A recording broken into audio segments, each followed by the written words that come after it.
Anda cari aja putusannya. Kalau ada asu bang, Asu memang dari awal Baim Wong pada saat proses persidangan hakim menawarkan bagaimana kalau seandainya ini kan yang besar dan yang kecil, bagaimana kalau yang besar ke Baim, yang kecil ke termohon pada saat itu, atau diatur waktu 3 hari kalau nggak salah sama 4 hari. Saat itu Baim bilang nggak ada masalah, tapi termohon tidak mau, sehingga ini proses bergulir dan akhirnya diputuskan, diberikan aturan main bahwa 2 minggu di sini, 2 minggu di Baim Wong. Tapi satu hal, anak pun tidak boleh dipaksa, walaupun ada putusan seperti ini, tidak boleh anak itu dipaksa-paksa untuk kesana dan kemari, karena anak itu bukan objek dari persoalan, tapi dia subjek hukum yang mempunyai hak yang melekat, yang dilindungi oleh undang-undang, dilindungi oleh hak asasi manusia. Seperti itu. Untuk harta gonung ini sendiri seperti apa? Belum, tidak pernah memperkarakan harta gonung ini. Dari awal perkara ini hanya murni adalah perceraian, murni adanya perselingkuhan, dan itu pun sudah terbukti di persidangan, dan juga hak asuh anak. Terbukti berdasarkan keterangan ahli, anak itu trauma kepada ibunya, seperti itu. Aneh apabila seorang anak itu takut dengan orang tuanya, itu aneh. Jadi ada apa, itulah yang terjadi pada proses persidangan yang memakan waktu cukup panjang dengan kejadian saya lihat saksinya. Buktinya itu 88, saksinya itu cukup banyak di sini. Jadi saya akan coba baca satu-satu keterangan saksinya, bukan keterangan ya. Jumlah suratnya aja itu P-nya dari P sampai P berapa?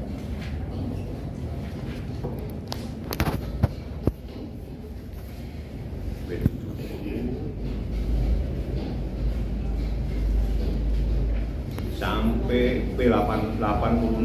Bukti yang diajukan Baim Wong itu P1 sampai 86, saksinya 1, saya tidak perlu sebutkan namanya, 2,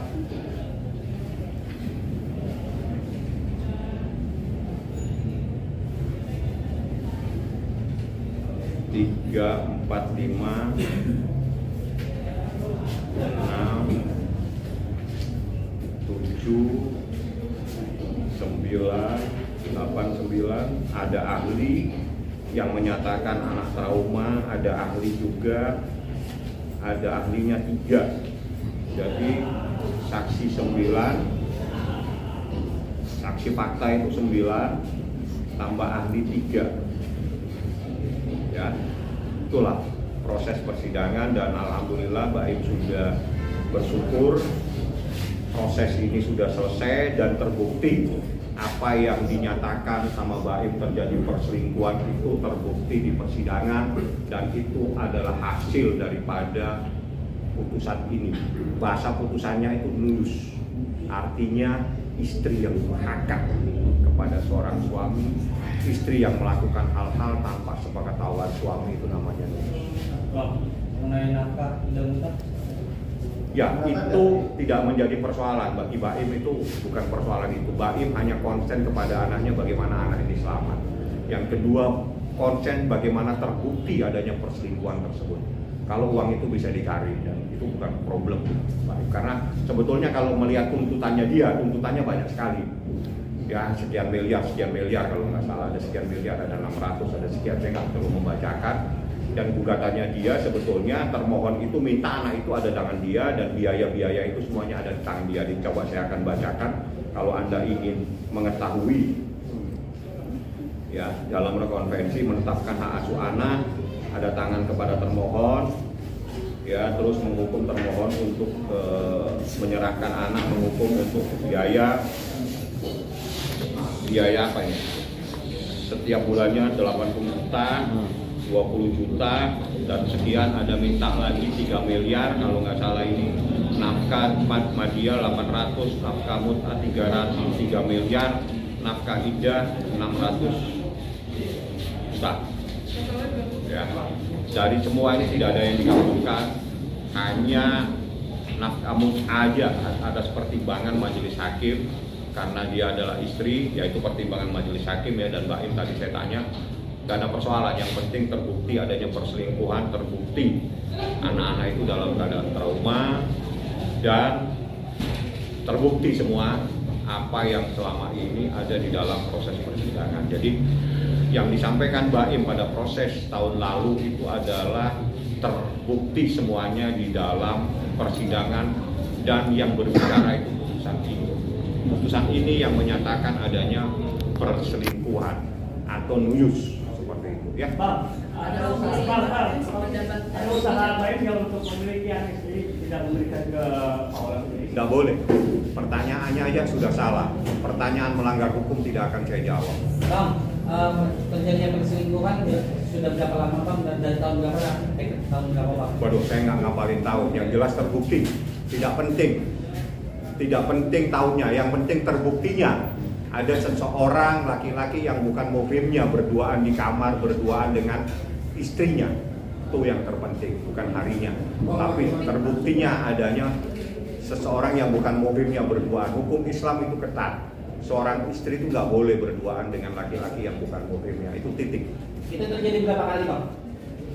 Yang jelas lebih dari 1 kali. Kalau lebih dari 1 kali pasti banyak bahasanya.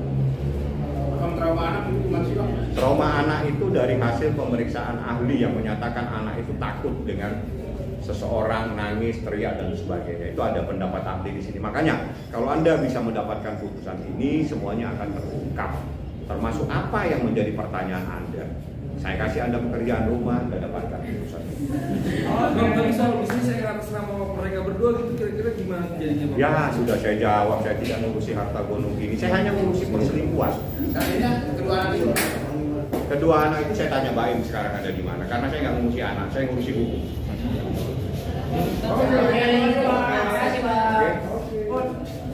Bang, Supaya dokter Itu apa?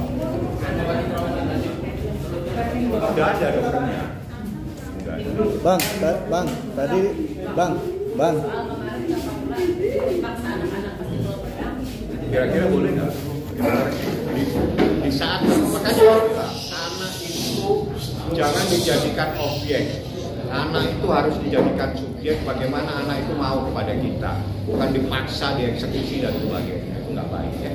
Tapi bener ya Bang, bahwa kan berita yang beredar di luar kan kayak gitu kan, ada yang pemaksaan segala macam. Ya, Anda sudah tanya, Anda jawab sendiri. Terima kasih. Pertanyaannya. Lebih ke Baim kan Bang ya? Kenapa? Kedua anak tersebut lebih milih ke Baim ketimbang ke ibunya. Ya selama ini seperti itu. Anaknya seperti itu. Makanya ini pembelajaran. Jadi di saat anak tidak mau sama kita, jangan anak itu dipaksa. Anak itu disayang. Bagaimana supaya mau kepada kita. Ya. Bang, tadi ada yang kelewat soal keuangan, tadi sempat Nggak dibaca. pusing Baim sama keuangan. Bagi Baim itu bukan persoalan yang penting. Apa yang menjadi sakit hatinya, apa yang menjadi dia sakit, itu semuanya udah terjawab di dalam persidangan, dan semuanya ada dalam putusan ini, bahwa apa yang selama ini diketahui bahwa benar, bahwa ada seseorang laki-laki yang bukan muhrimnya berduaan dengan istrinya. Tapi di isi putusan Bunyi disebutkan putusannya. ada terkait penyalahgunaan keuangan. Salah satunya itu adalah nuyus namanya. Jadi putusan ini bunyinya banyak. Saya hanya ambil intisarinya buyar muda, yaitu salah satunya anak trauma, salah satunya nuyus itu adalah istri yang durhaka, termasuk adanya masalah seseorang yang bukan muhrimnya berduaan di kamar dan seterusnya dan seterusnya. Jadi kalau saya bacain setebal ini kan tidak menjadi berita nanti, menjadi buku. Tapi kalau menjadi berita itu saya kasih intisarinya saja. Ya.